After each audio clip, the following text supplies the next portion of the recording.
Twitter est à la fois une entreprise de réseau social et une scène de crime. Ces mots, pensés pour attirer l'attention et provoquer, ils sont d'Elon Musk, le multimilliardaire qui s'est acheté Twitter, justement, pour la somme astronomique de 44 milliards de dollars. Et qui depuis se comporte plus que jamais comme un activiste sur son propre réseau social au sein de sa propre entreprise. C'est ainsi qu'il défraie la chronique depuis plusieurs jours, après avoir mis à la disposition de journalistes soigneusement choisis ce qu'on appelle les Twitter Files, des conversations internes à son entreprise. Des conversations qui datent d'octobre 2020, à l'époque où des cadres de la plateforme à l'oiseau bleu mettaient tout en œuvre pour censurer, comme ils le pouvaient, des révélations dérangeantes pour Hunter Biden, le fils de celui qui était alors le candidat démocrate à la Maison-Blanche, Joe Biden. Bien entendu, les fuites contrôlées et assumées comme telles par Elon Musk ont un objectif médiatique,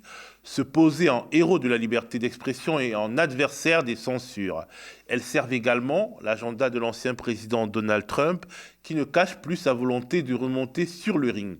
Cela dit, elles nous apprennent ou nous confirment également des choses dérangeantes sur les pratiques de la plateforme où s'organise ce qu'on peut appeler la grande conversation mondiale. Pour en parler, j'ai fait appel à notre ami et camarade Chris D. Politico Boy. C'est un bon connaisseur des États-Unis et il vient de publier dans sa très intéressante newsletter, dont le lien d'inscription vous sera donné en description de cette vidéo, un article assez complet sur ce qu'il appelle une affaire absurde et terrifiante.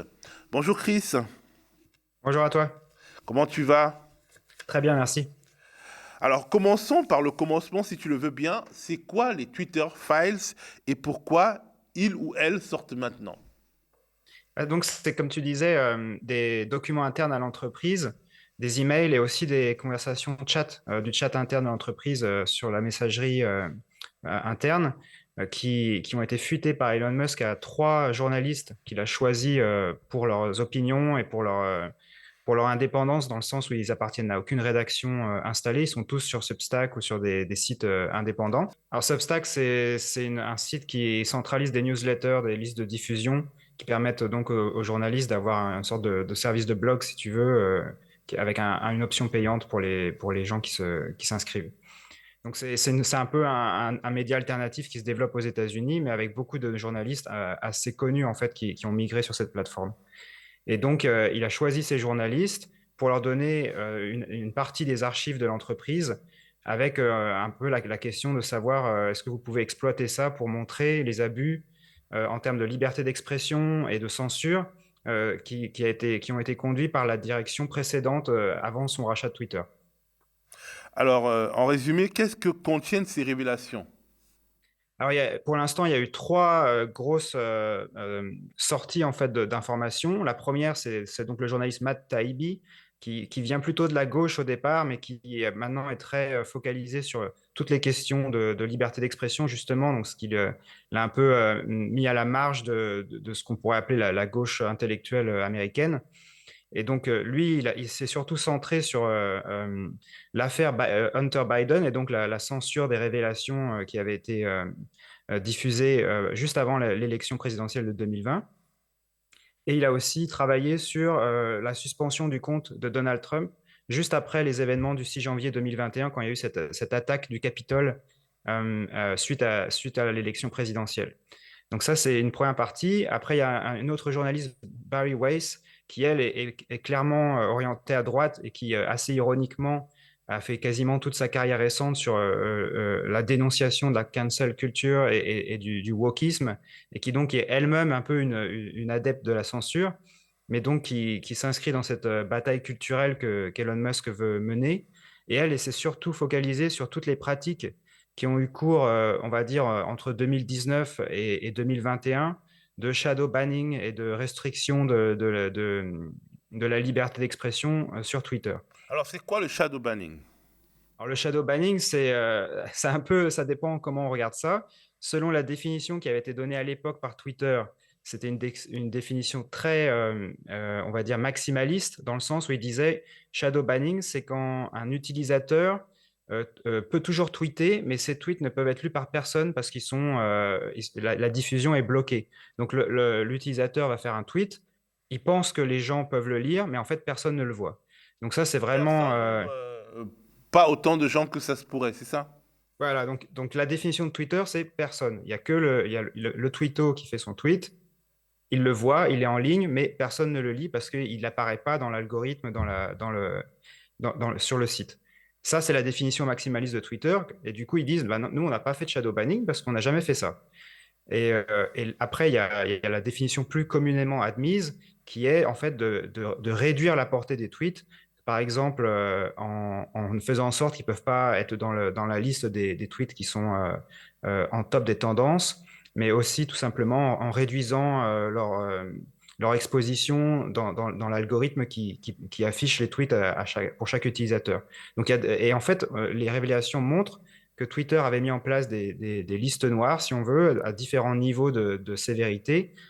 Certaines listes, donc les comptes qui se retrouvaient là, ben, leurs tweets pouvaient fonctionner normalement, sauf qu'ils ne pouvaient pas se retrouver en top des tendances. D'autres listes, les hashtags qu'ils utilisaient pour aider à ce que le tweet soit lu ne fonctionnaient pas, ils étaient désactivés.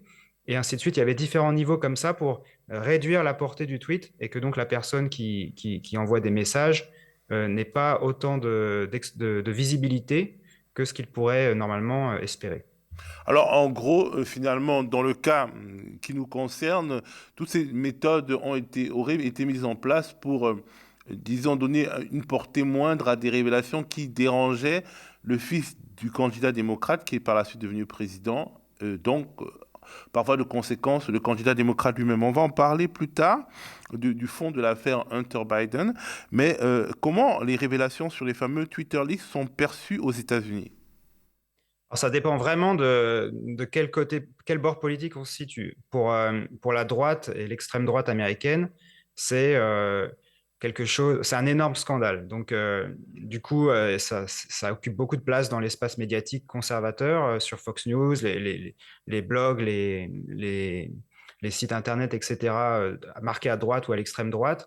Pour eux, c'est vraiment le plus gros scandale depuis des années parce que ça montre que Twitter, selon eux, était biaisé en faveur des démocrates, restreint la liberté d'expression et le discours de tout ce qui est à droite du Parti démocrate, et qu'il y avait une sorte d'effort conscient et organisé pour peser sur le discours public et sur le débat public. Donc ça, c'est donc du coup à droite, c'est vraiment un scandale. À gauche, mais la gauche, on va dire démocrate, centriste, quoi. Là, c'est plutôt un circuler, il n'y a rien à voir, c'est pas important, c'est la droite qui est encore dans des fantasmes. Et donc, il y a quelques articles qui sont parus sur le New York Times, sur le Washington Post, etc. Mais c'est surtout des articles qui disent en gros, bon, c'est pas si grave que ça, c'est pas très important, qui minimisent l'affaire. Et l'affaire est très peu couverte donc dans les médias mainstream plutôt centristes. Et ensuite, il y a la gauche plus radicale, proche de Sanders et des publications plus indépendantes, comme le site Jacobin, par exemple, qui là disent, bah oui, il y a vraiment un problème. Après, clairement, ce problème est exploité politiquement maintenant par Elon Musk et la droite, mais ça n'empêche pas que malgré le fait que les révélations qui sortent en ce moment sont un peu biaisées et servent un agenda politique, elles montrent quand même un vrai problème derrière de censure et de contrôle du débat public par une entreprise privée. Alors, quelque part, est-ce qu'il n'y aura pas des répercussions sur l'image même, disons, du bloc central du Parti démocrate? Parce qu'en réalité, dans le Parti démocrate, il y a démocrates et aussi sur l'image de ces médias qui finalement contestent les pratiques de censure du web chinois ou russe et se taisent complètement sur des pratiques de censure des grosses plateformes américaines. Est-ce qu'il n'y a pas une sorte d'aveuglement qui peut conduire un certain nombre d'électeurs ou de lecteurs à se détourner de ce bloc central médiatique et politique? Oui, en tout cas, il y a clairement une grosse hypocrisie parce que c'est vrai que là, pour l'instant, les cibles de la censure, en tout cas celles qui ont été montrées par les Twitter Files, c'est surtout des cas où on peut effectivement trouver des arguments pour défendre les décisions de Twitter. Euh, les révélations sur Hunter Biden, au départ, ça paraissait un peu douteux. Donald Trump a clairement appelé à une insurrection. Les comptes suspendus ou shadow banned, selon les révélations, c'est surtout des comptes d'extrême droite qui diffusent des messages d'incitation à la haine, etc. Donc, on peut dire, oui, bah, effectivement, c'est heureusement que Twitter est intervenu. C'est une façon de voir les choses. Mais le problème, c'est que c'est des décisions qui sont faites dans l'opacité la plus totale par des gens qui donc ont une idéologie. Et demain, ça pourrait se retourner contre la gauche ou le Parti démocrate de manière générale. Donc il y a un vrai problème d'hypocrisie à ce niveau-là. Et c'est vrai que le fait qu'aujourd'hui, les grands médias américains ne prennent pas le problème sérieusement, ça les expose plus tard, quand ce sera eux les cibles de ce genre de pratiques, bah, du coup, à être de nouveau pris dans une sorte d'hypocrisie. Et on le voit déjà aujourd'hui, je crois que c'est hier soir, Elon Musk a banni un certain nombre de journalistes du New York Times et du Washington Post et de CNN parce qu'ils avaient diffusé des informations concernant la position de son jet privé. Et les comptes ont été suspendus et tout le monde hurle à la censure, mais c'est un peu tard, quoi. En plus, il y a une sorte de convergence quelque part entre Elon Musk et cet establishment, si on peut parler ainsi, parce que il n'y a pas que des comptes d'extrême droite ou de droite dure qui ont été l'objet de shadow banning ou de maltraitance par l'ancienne équipe de Twitter. Il y a aussi des comptes de la gauche radicale américaine, et ça a aussi été documenté. Mais vu que ce sont des fuites sélectionnées, peut-être qu'on ne les voit pas, on ne voit pas les preuves de ces pratiques de shadow banning spécifiques là. Ouais, tout à fait, parce que à la fois, donc les documents qui ont été fuités ne sont pas publiés, ne sont pas publics. Donc c'est seulement les journalistes qui filtrent et qui montrent, qui choisissent certains exemples. Et On comme est ces donc loin journalistes-là, on est loin de Wikileaks et de ces pratiques, c'est-à-dire la divulgation massive de documents dans lesquels chacun peut aller chercher ce qui l'intéresse. voilà, alors Matt Taibbi, il expliquait qu'ils ont pas fait ça parce qu'ils n'ont pas envie que les noms des gens qui travaillaient pour Twitter et qui ont pris des décisions controversées se retrouvent sur la place publique et donc que ces gens puissent éventuellement être la cible après d'organisations d'extrême droite ou de choses comme ça. Donc ça, c'est une raison qui s'entend, mais du coup, le problème, c'est que comme ces journalistes sont plutôt marqués, à l'exception peut-être de Matt Taibbi, qui a une figure un peu plus complexe, mais les deux autres journalistes qui couvrent ça sont marqués très à droite, voire à l'extrême droite. Du coup, ils montrent que des exemples de comptes ciblés qui appartiennent à l'extrême droite ou à la droite, et sans montrer ce qui s'est passé pour des comptes de gauche, alors qu'on a plein d'exemples connus de comptes de journalistes ou d'organisations marquées à gauche l'extrême gauche ou la gauche radicale qui avaient été suspendus par Twitter où il y a des forts soupçons de shadow banning qui les concernent. Donc ça crée un biais dans la couverture de cette affaire. Ouais. Bah, en tout cas, nous, aux médias, ça nous intéresse parce qu'on a vu plusieurs de nos contenus, peut-être pas sur Twitter, mais sur des plateformes comme YouTube, qui ont été déréférencés, qui ont été l'objet de pratiques de ralentissement et qui, effectivement, ça nous parle et ça devrait parler normalement à tous ceux qui se croient de manière sincère à la liberté d'expression. Alors, est-ce que cette histoire aura des conséquences de long terme au-delà du gossip sur la politique aux États-Unis? Oui, alors il y a deux conséquences très concrètes. La première, c'est donc le Parti républicain maintenant a la majorité à la Chambre basse du Congrès, donc la Chambre des représentants. Donc il peut déclencher des enquêtes parlementaires. Et ces enquêtes parlementaires, ces commissions ont le pouvoir de demander, de saisir des documents, un peu comme un juge d'instruction. Donc du coup, ils vont vraisemblablement lancer deux enquêtes, une sur Twitter et une sur Hunter Biden. Donc à chaque fois, le but, c'est politique, hein, c'est de taper sur le Parti démocrate et sur leurs adversaires politiques. Mais donc ça va concrètement alimenter pendant des mois et des mois jusqu'à l'élection présidentielle différentes affaires ou révélations, ou en tout cas, ça va arriver dans le débat public avec l'idée d'exposer à la fois l'ancienne direction de Twitter comme étant des gens partisans qui aidaient le Parti démocrate, et donc de victimiser le Parti républicain. Et puis sur Hunter Biden, d'essayer d'imposer dans l'idée des gens que Joe Biden, par lien avec son fils, est corrompu, et donc ça pour l'affaiblir politiquement, vu des élections présidentielles aussi. Alors c'est assez drôle parce que finalement Donald Trump a été aussi connu pour, disons, les pratiques non pas de son fils mais de son gendre. Et bon, c'est un peu l'histoire du retour à l'envoyeur peut-être. En tout cas, c'est assez particulier. Est-ce que quelque part on peut penser que les pratiques en termes de régulation vont être modifiées par cette affaire, notamment de régulation des comptes, enfin, de la restriction ou de la censure des contenus en ligne aux États-Unis? C'est difficile en fait parce que la loi aux États-Unis, alors je me rappelle plus le nom de la loi exacte, mais en gros, l'idée c'est les plateformes de réseaux sociaux ne sont pas responsables du contenu sur le réseau social. Et donc, du coup, la modération, c'est quelque chose qu'ils font un peu de leur plein gré, du moins en théorie. Et surtout donc ils ont des règles d'utilisation, donc il y a certaines choses qui ne sont pas autorisées, comme l'appel à la violence. Mais c'est surtout quelque chose qu'ils font dans leur propre intérêt pour conserver les annonceurs, que la publicité puisse, que les gens puissent, les entreprises puissent vouloir diffuser de la publicité sur leur plateforme. Donc du coup, si on devait changer la loi, d'abord, c'est pas sûr que ça soit possible de la faire passer au Congrès parce que forcément, parti républicain et démocrate défendent leurs intérêts plus qu'autre chose. Et donc avant, c'était plutôt le Parti républicain qui disait il faut faire quelque chose. Maintenant que c'est Elon Musk qui détient Twitter, bah, c'est plutôt le Parti démocrate qui aurait intérêt à mettre un cadre à tout ça. Mais, euh, mais donc la loi a peu de chances d'être modifiée, mais si elle était modifiée, ça risquerait de casser aussi le business model de Facebook et ainsi de suite, puisque s'ils devaient vraiment modérer le contenu de manière très importante, ils ne pourraient plus, enfin, ça leur coûterait beaucoup trop d'argent. Et inversement, s'ils ne modéraient plus du tout le contenu, ben, il y a le risque qu'il n'y a plus d'annonceurs qui veulent travailler avec ces sites à cause du type de contenu qu'on trouverait sur le site. Donc il y a peu de chances que ça change, du moins sur le court terme.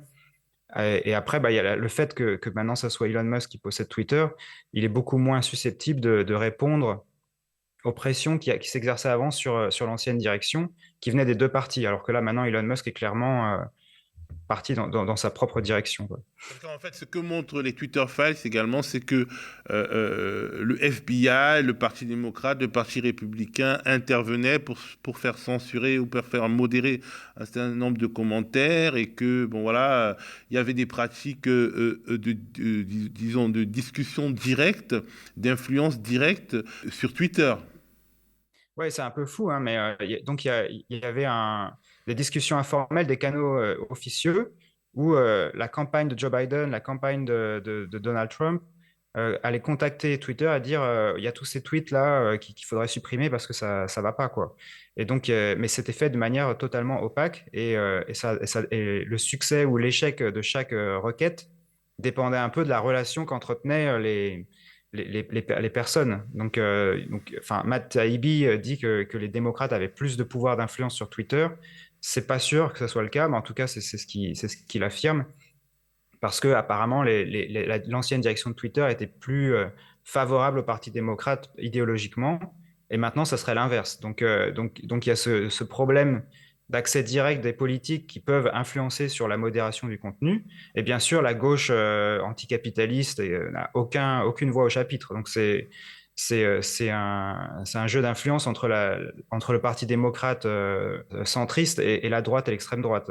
Et donc, il y a ça. Et puis, il y a le fait qu'effectivement, Il y a même le FBI qui intervenait aussi.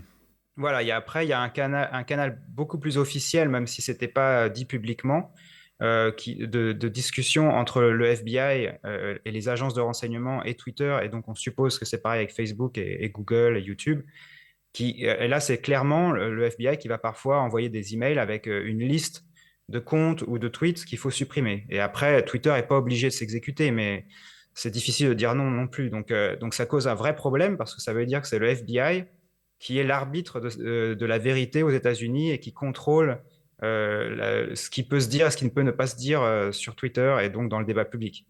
Et bon, pour nous qui sommes en France, on imagine que de tels canaux peuvent aussi exister en France avec les différents services de police et aussi avec bah, les partis politiques de l'establishment, si on peut dire, en tout cas les partis politiques les plus en vue. Et c'est assez effrayant quand on est justement un média indépendant qui est surtout diffusé en ligne. Et si on parlait un peu de l'homme par qui le scandale est arrivé, c'est-à-dire Hunter Biden, le fameux Hunter Biden. Ouais, donc lui, c'est le fils cadet de Joe Biden. Et c'est quelqu'un qui a toujours été au centre de scandales, entre guillemets, parce qu'il a eu, enfin, c'est quelqu'un qui a une vie un peu compliquée, il a perdu sa mère et sa sœur dans un accident de voiture quand il avait 2 ans. Après, donc c'est le deuxième de la famille, donc il était un peu dans l'ombre du fils prodige Beau Biden qui est décédé en 2015. Donc c'est quelqu'un qui a traversé des épreuves personnelles assez difficiles, mais qui est aussi contrairement à son frère aîné qui était plus vu comme le successeur politique, lui c'était plus un homme d'affaires qui a beaucoup profité du nom de Joe Biden pour faire du lobbyisme, pour faire des affaires à l'étranger. Et donc il y a toujours eu des soupçons de corruption ou de trafic d'influence le concernant. Et en 2020, donc à 3 semaines de la présidentielle, il y a donc ce journal, le New York Post, qui appartient à Rupert Murdoch, donc qui est le propriétaire de Fox News aussi. Donc c'est un tabloïd plutôt associé à la droite ou l'extrême droite. Et donc ce journal sort des révélations, des emails qui ont été obtenus sur un ordinateur appartenant à Hunter Biden, qui montre que Hunter Biden a sollicité son père dans ses affaires. Et donc, c'était ça le gros scandale que Trump espérait instrumentaliser juste avant la présidentielle. Alors des affaires qui ont eu lieu notamment en Ukraine, hein. À l'époque, il n'y avait pas encore la guerre et la résistance ukrainienne. C'était surtout, disons, des liens avec un régime corrompu et avec des entreprises spécialisées dans le gaz. Oui, c'est ça. C'est-à-dire que Hunter Biden avait été embauché par Burisma, donc qui est une entreprise de gaz, pour siéger au conseil d'administration. Et donc, ça était payé des sommes très importantes pour siéger à ce conseil, et alors qu'il n'a aucune expérience de l'Ukraine, qu'il n'a aucune expérience de l'industrie gazière. Donc, c'était clairement une instrumentalisation. Et à ce moment-là, Joe Biden était le vice-président de Obama et était responsable de la politique étrangère des États-Unis en Ukraine. Donc, du coup, même la presse démocrate avait dit il y a un problème là. Mais il n'y avait pas de preuves comme quoi la présence d'Hunter Biden chez Burisma aurait influencé la politique étrangère américaine et l'action de Joe Biden, jusqu'à ce qu'elle sorte ces emails où on voit qu'il y a un des cadres, des principaux responsables de l'entreprise qui remercie Hunter Biden de lui avoir permis de rencontrer Joe Biden. Donc c'est à la fois, ça augmente énormément le soupçon, et en même temps, il n'y a aucune preuve, puisqu'il aurait pu le rencontrer. Enfin, Emmanuel Macron rencontre des dirigeants d'entreprise tout le temps sans qu'on l'accuse de corruption pure et simple. Donc il y a à la fois, ça a augmenté les soupçons, ça a créé la perception, ça a ajouté à la perception qu'il y avait des problèmes de corruption entre Hunter Biden, Joe Biden, et puis l'Ukraine, la Chine aussi. Mais il y a pas de preuves, de preuves concrètes qui permettent d'affirmer avec certitude qu'il y a un problème de corruption. Et c'est peut-être cette preuve formelle que les parlementaires républicains vont essayer de trouver via les commissions d'enquête qu'ils sont en train de préparer. Alors, Elon Musk peut-il être considéré aujourd'hui, Chris, comme un allié de celles et ceux qui se battent contre la censure ou pour la liberté d'expression, après cette histoire? Bah, pas vraiment, en fait, puisque à la fois, bon, sur cette affaire, c'est sûr que les révélations qu'il a permis sont précieuses, mais en même temps, son comportement à lui Précieuse et limitée et très encadrée. c'est ça. Et puis, son comportement à lui est après le reflet exact de ce qu'il dénonce. C'est-à-dire que là, même sur ses tweets, il appelle à voter pour le Parti républicain, il diffuse et reprend des arguments ou même parfois des théories un peu conspirationnistes de la droite ou de l'extrême droite américaine. Et puis, il censure surtout, là, on vient de le voir, des comptes de journalistes qui le critiquent. Et avant ça, donc il a réinstauré tout un tas de comptes liés à l'extrême droite américaine qui avaient été suspendus par Twitter pour différentes raisons liées à l'incitation à la haine, des choses comme ça. Donc il les a réinstaurés sur Twitter, et ces comptes-là lui ont ensuite demandé de supprimer des comptes d'extrême gauche, de mouvements antiracistes ou de mouvements anarchistes, de choses comme ça. Et il s'est exécuté. Donc il a supprimé tout un tas de comptes liés à l'extrême gauche à la demande de l'extrême droite. Donc il est vraiment dans une démarche partisane, et du coup ça casse toute sa crédibilité en tant que champion de la liberté d'expression. Merci Chris. Merci.